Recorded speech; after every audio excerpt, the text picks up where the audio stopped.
This MacBook is displaying RGB color when I turn it on.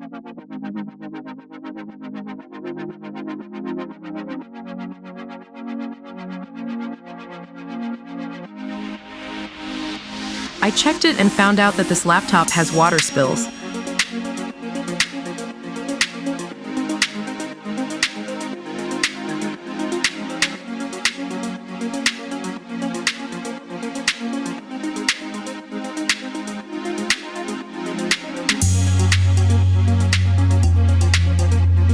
I wipe it with tissue and remove the solid-state drive and battery.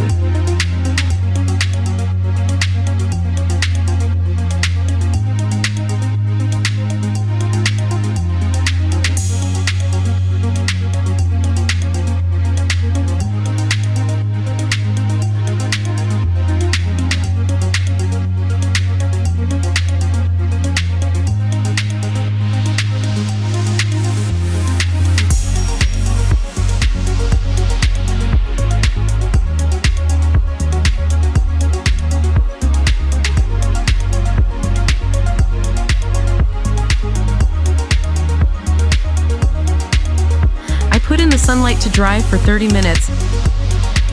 Thank God, now it's working again.